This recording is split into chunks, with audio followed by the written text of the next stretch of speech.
राहुल गांधी विभिन्न राष्ट्र मानकरू विदेशी शक्ति मान समस्ते भारत को दुर्बल करने को चाहती जो माने चाहती जे विकसित भारत अधा बाटर मरी जाऊ भारत एक विकसित राष्ट्र होकर सेमानंकर समकक्ष बा प्रतिपक्ष न हो सेमाने ही प्रचेष्टा चलई भारत में किभली भाव में अराजकता सृष्टि करा जिवो केवल भारत नुहे आपण देखिए किछि दिन तले श्रीलंका से व्यवस्था करी सफलता लाभ कला परे मालदीव्स रु मध्य भारत को तड़ी देवा चेष्टा करथिले एवं सेथिरे अनेक मात्रा सफलता लाभ करथिले। बांग्लादेश देखंतु जोड़ा कुहा जाउथला साउथ ईस्ट एशियन कंट्रीज मान भितर बाघ भलिया गर्जन करिया को आरंभ करथिला ताकू मध्य सेमाने ध्वंसस्तूप परिणत करथिले सेठी अराजकतार माहौल तांका प्रधानमंत्री आसिक लुचिया को पड़ला भारत वर्ष में शरणार्थी भाव में बांग्लादेश शरणार्थी मान तो भारत को विभिन्न राष्ट्र को पड़े जाउछंती सेठिकार जो दुरावस्था परे से माने चाहूथिले आहुरी सान सान राज्य जेमति को आपण भूटान सिक्किम एमती जगह करिया पे एवं नेपाल रे वर्तमान से सुविधा सुजोग पाई गले कारण नेपाल रे कम्युनिस्ट पार्टी रो शासन थिला एवं सेठिकार शासक वर्ग अत्यंत दुर्नीति परायण हो जाइथिले सेठिकार युव वर्ग पई कि चाकरी बा नियुक्ति बा रोजगार रो पंथा तंक पई किछि नथिला सेठी सेमानंकर प्रचुर अर्थ रोजगार करुथिले नेता माने ऑफिसर माने जो माने समस्त पदस्थ माने समस्त थिले सेमाने ताकू टंका नेकी विदेश को पलायन करथिले पिला मानन को लेकी बाहर पाठ पढौथिले सेठिकार जो नव्य सभ्य युवक माने अछंती राजतंत्र हटिगला परे सेठिकार जो गणतंत्र प्रतिष्ठा हला परे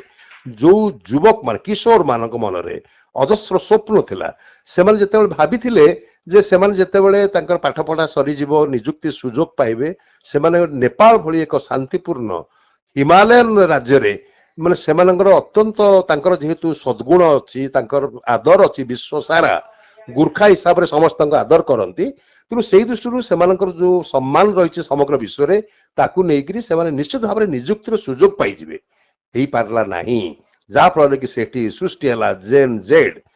जेड हेले नुआ जेनेरेशन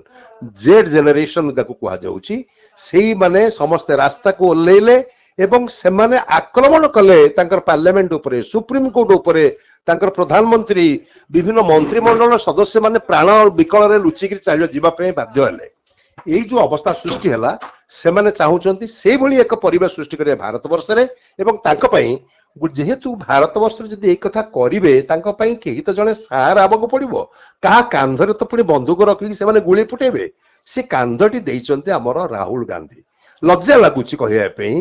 गोटे गांधी खानदान बोली आम कहीपर गांधी खानदान रो जो जड़े जड़े तृतीय पीढ़ी से पीढ़ी इंदिरा गांधी जे नाती जी सी एभली एक वक्तव्य रखिए एते दायित्वहीन मंतव्य रखिए एभली भाव में उस्केबा चेष्टा करेंगे याठू लज्जाकर कथा कौन थाईपे सी जानी पारुना प्रति विश्वासनीयता कहार तांकर जमा नाही ताकू केही विश्वास करूना से कि विभिन्न समय आणविक बोमा परमाणु बोमा हाइड्रोजेन बोमार कथा कहउचंती कले कौन से माने गोटे संविधान कथा कहउचंती जेड संविधान को रक्षा करने पे आगे आसबे सी पर सांविधानिक संस्था हूँ इलेक्शन कमिशन ऑफ इंडिया ता प्रति सी कहउचंती भोट चोरी रे से माने संपृक्त आपणकर जो मैंने अच्छा बूथ लेवल ऑफिसर अच्छा बूथ लेवल एजेंट अच्छा आपणकर जितेबाला बिहार में से करुले जो यात्रा करुले से यात्रा रे तांकर तो सबु कर्मी मानक दायित्व दिगला यात्राटा को किभली भाव में सफलता करने जितेबाला एसआईआर चली बिहार रे से जो एलबी माने जो एजेंट माने अच्छा बूथ लेवल एजेंट माने अच्छा दलर आप इंडिमेंटर विभिन्न घटक दल मानकर जो मान समस्त अच्छा से कहीं दायित्व देले नहीं जे से जगिकी रहिबे जो मानकर नाटा को काटी दिया जाउची तांकर ना किभली भर्ती हबो से प्रतिवाद करेंगे एलबीओ मान पाखे से कहीं भर्ती करने चेष्टा न करी एक कथा कहीं कहउचंती तार मूल कारण होची काले आ गोटे ट्वीट करछंती जे राती 4 उठी की वोट डिलीट कर दोछन एटा कोन सर संभव जे से कोन वोट कार डिलीट कर दबो नहीं से कथा को सुनंतु सी जने राजनीतिक व्यक्ति हिसाब रे एक कथा से कहला फल ताको कथा को देशवासी ग्रहण करबा अनुचित मत एमिति कि भारतीय जनता पार्टी रो केही जदी कहंती जे एटा को भूल कथा ताको मध्य ग्रहण करिया अनुचित सत कथाटी है आम देश में गणतंत्र 1952 मसीह भोटिंग चली इलेक्शन कमिशन ऑफ इंडिया एगुड़ा सब कंडक्ट कर पृथ्वीर सर्वबृहत गणतंत्र हूँ भारत वर्ष अनेक चीफ इलेक्शन कमिशनर गले ଏବେ ମଧ୍ୟ ଅନେକ ଜୀବିତ ଅଛନ୍ତି ଯୋଉମାନଙ୍କ ସହିତ ଆମେ ପରାମର୍ଶ କରିପାରିବା। ଇଲେକ୍ସନ କୁ ସମ୍ଭାଳିଥିବା ଅଭିଜ୍ଞତା ସମ୍ପନ୍ନ କୌଣସି ଲୋକ ଏକଥାରେ ରାଜି ହେବେ କି? କେହି କହିବେ କେମିତି ସମ୍ଭବପର ବୋଲିକିରି? एकथा कहिकिरी सी उपहास तो करूनांती भारतକୁ, भारतवासीଙ୍କୁ, भारतर गणतंत्र को, भारतर निर्वाचन पद्धति को। काहाकू लज्जा लगुची सेथिपई जेतेबेले भारतीय जातीय पताका धरिकिरी पाकिस्तान नागरिक माने आपणकर यूक्रेन रु आत्म सेमानकर जीवन बंचेइकिरी पळे आछुचंती, सेतेबेले भारतर जो सम्मान बोध समग्र विश्व रे वर्तमान उडुची एटा को सही पारुनांती बोली एभली बाजे कथावार्ता से करूचंती। मते दुखर सहित कथा कहयाकू पडुची। केवल राजीव माने राहुल गांधी नुहंती, राहुल गांधीଙ୍କର अनेक किछि अनुगामी भी अछंती। से माने भाबुचंती जो भोट चोरीटा गोटे बंशी कंटा भलिया धरी पकेइछि बोधे बीजेपी बा अन्य कौनसी सरकारी दलଙ୍କୁ आमे ताकू नेकिरी गोटे सुजोग सृष्टि कर पाइगलु निर्वाचन रे जिणिया पे। भगवान करंतु से माने निर्वाचन रे जिणंतु, जेहेतु सेमानंकर निरपेक्षतार सहित निर्वाचन भारत वर्ष संभवपर, तेणु सेमाने तो ए वर्ष कांग्रेस दल 19 सीट पाइछि, केही कल्पना करि पारि नथिले।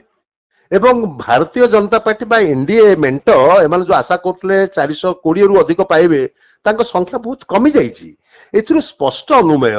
जे निर्वाचन रे गफलती हो नाही। जदि गफलती होता तेबे एभली दुरावस्था एनडीए प्रार्थी मानकर हेई नथांदा, किंबा कांग्रेस दल मध्य 99 सीट भी पाई नथांदा। एथिरु गोटे कथा जो स्पष्ट हैला सत्वे एई जो कथा से कहउचंदी गड़बड़ी होउची, राति 4 संध्या 5 रु विलंबित राति जाए फिगर चेंज होउची, ए कथा गुड़िया गपिकिरी गोटे भूल को गोटे मिछ को 100 थर गपिकिरी ताको सत्य परिणत करिया पई कि तांकर जो प्रकार अपचेष्टा करुचंती ताकू केही ग्रहण करू नाहंती। से कथाटाकू सी बहुत विलंब रे बोध उपलब्धि करिए। मते लागुची जेतेबेले माननीय सुप्रीम कोर्ट तांको क्षमा मागिया को पुणी आउथरे कहिबे, आगुरु जिमि से अनेक थर क्षमा मागिचंती सी पुणी आउथरे क्षमा मागिबे एवं पुणी आउथरे निर्लजंग भलिया एभली अभियोग आनिबे। तार कारण होउची किछि विदेशी शक्तिंक हातरे सी गोटे कंढे जाइचंती। राहुल गांधी गोटे कंढे रे परिणत हो जाइचंती किसी विदेशी कुचक्री मानकर अर्थ बल एवं सी चाहूचंती भारत विकसित भारत न हो।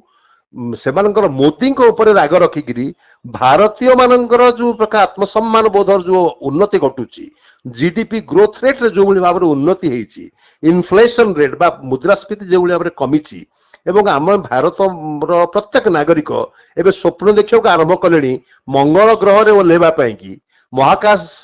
यात्रा रे मध्य आम सफलता लाभ करुचे। आमर झील माने वर्तमान विमान उड़ाउचंती, युद्ध विमान, एगुड़ी को अनेक राष्ट्र मान को सहयोग करिया पई कि माने असंभव लगुची। एवं सेथिपई से भारत रे जो भली भाव रे अशांतिकर परिस्थिति सृष्टि करिया को चेष्टा करुचंती, तार प्रतिबिंब होउचंती राहुल गांधी। तार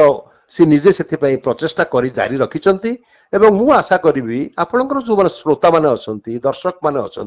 से मैंने सब दृष्टि अनेक समय चिंता करेंगे और से अनुसार निजर पदक्षेप नेबे। एटा कौन से प्रकार राजनीति सर राहुल गांधी गोटा जो निर्वाचन कमिशन को विश्वास नहीं, से कहउछन जे जेएनजेड वाला जेएनजेड माने ही संविधान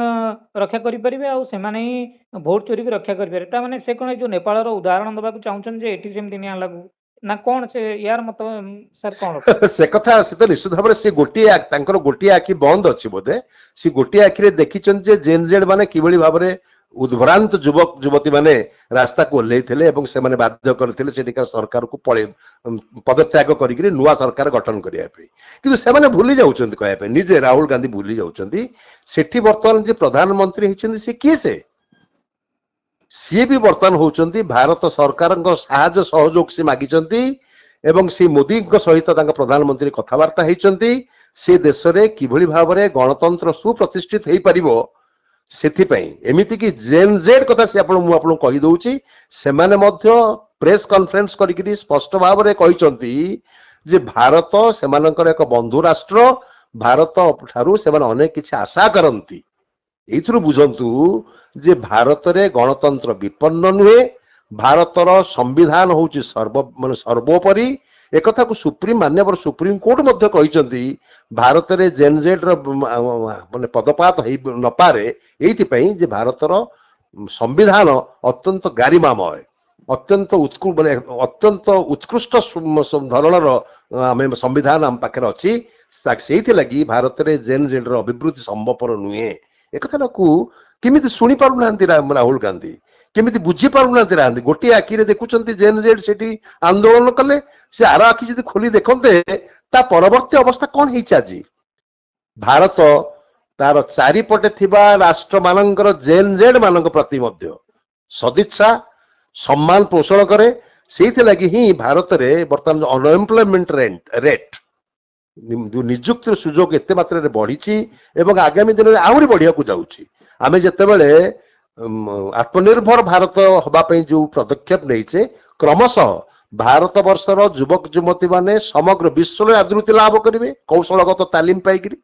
ଭାରତରେ ବିଭିନ୍ନ ପ୍ରକାର ଶିଳ୍ପ ସ୍ଥାପନ ହବ, ସେଥିରେ ସେମାନେ ନିଜେ ମଧ୍ୟ ନିଯୁକ୍ତି ଦାତାରେ ପରିଣତ ହେବେ। ଭାରତ ବର୍ଷରେ ଏତେ ଗୁଡିଏ ଯୋଉ ଷ୍ଟାର୍ଟଅପ୍ କମ୍ପାନୀ ମାନେ ଆଜି ନିଯୁକ୍ତି ସୁଯୋଗ ସୃଷ୍ଟି କରିଛନ୍ତି, ଏଇ ଭାରତୀୟ ମାନେ ହିଁ କରିଛନ୍ତି, ଭାରତୀୟ ଯୁବକ ଯୁବତୀ ମାନେ ହିଁ କରିଛନ୍ତି। ଆଜି କ୍ରୀଡା କ୍ଷେତ୍ର ହଉ କିମ୍ବା ମହାକାଶ ବିଜ୍ଞାନ ହଉ, ଏଇ ଯୋଉ ଅଭିବୃଦ୍ଧି ଘଟିଛି, ସେ ଅଭିବୃଦ୍ଧିରେ ସାମିଲ ହବା ପାଇଁ କି ଭାରତୀୟ ଯୁବକ ଯୁବତୀ ମାନେ ଯାହାଙ୍କୁ ଜେନ୍ ଜେଡ୍ କହୁଛନ୍ତି, ସେମାନେ ଆଗ୍ରହୀ। ବକବାସ ଶୁଣିବା ପାଇଁ ନୁହେଁ, ରାହୁଲ ଗାନ୍ଧୀଙ୍କର କଥାକୁ ବକବାସ ଶୁଣିକିରି ତାଙ୍କ କଥାରେ ଭଳି ଯିବା ପାଇଁ ନୁହେଁ। ହଁ, ଯୋଉମାନେ ରାଜନୀତି କରୁଛନ୍ତି ସେମାନଙ୍କର ଗୋଟେ ରାଜନୀତି ଜୀବୀ ସେମାନେ ହେଇଯାଇଛନ୍ତି, ସେମାନେ ଆନ୍ଦୋଳନ ଜୀବୀ ହେଇଯାଇଛନ୍ତି। ତେଣୁ ସେଇମାନେ ତାକୁ ନେଇକି ଜୀବନ ଯାପନ କରନ୍ତୁ, କାହାର କିଛି ଆପତ୍ତି ନାହିଁ। ଜେନ୍ ଜେଡ୍ ମାନେ ସେଇମାନଙ୍କୁ ହିଁ ଆକ୍ରମଣ କରିବେ ଯୋଉମାନେ ଅତୀତରେ ଲୁଟ କରିକିରି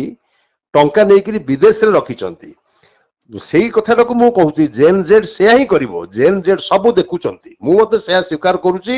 ଜଣେ ଯୁବକ, ଆଜିର ଯୁବକ ଯୁବତୀ ମାନେ ସବୁ ଜାଣନ୍ତି, ସବୁ ବୁଝନ୍ତି ଏବଂ ଭାରତ ଆଗରୁ କାହିଁକି ଉନ୍ନତି କରିପାରି ନଥିଲା। ଏତେ ପୁରୁଣା ଐତିହ୍ୟ ସମ୍ପନ୍ନ ଭାରତ ବର୍ଷ ସ୍ୱାଧୀନତା ପ୍ରାପ୍ତିର ପ୍ରାୟ 60-70 ବର୍ଷ ଯାଏ ଆମେ ମାନେ ଉନ୍ନତି କରିପାରି ନଥିଲେ। ଏଇ ବିଗତ କିଛି 10-11 ବର୍ଷ ଭିତରେ ଆମେ ଉନ୍ନତି ଯୋଉ ଭାବରେ ଯେଭଳି ଭାବରେ ଉନ୍ନତି ଲାଭ କରୁଛେ, ଆଗରୁ ତାହା କାହିଁକି ସମ୍ଭବ ହେଇପାରି ନଥିଲା। ଏଇ ପ୍ରଶ୍ନ ବର୍ତ୍ତମାନ ପ୍ରତ୍ୟେକକୁ ପଚାରୁଛନ୍ତି, ତା ଉତ୍ତର ବି ଅଛି ଜେନ୍ ଜେଡ୍ଙ୍କ ପାଖରେ। ତେଣୁକରି ଭାରତରେ ଜେନ୍ ଜେଡ୍ ଯୋଉ କଥାଟାକୁ ସେମାନେ ସମ୍ବିଧାନକୁ ସେମାନେ କଥା କହିବେ ନାହିଁ, ସେମାନେ କହିବେ ଯେ ଯୋଉମାନେ ଅତୀତରେ ଲୁଟ କରିଛନ୍ତି ସେମାନଙ୍କୁ ଖୋଜି ଖୋଜି ତାଙ୍କୁ ଧକ୍କା ଦେଇକି ଦେଶରୁ ବାହାର କରିବେ।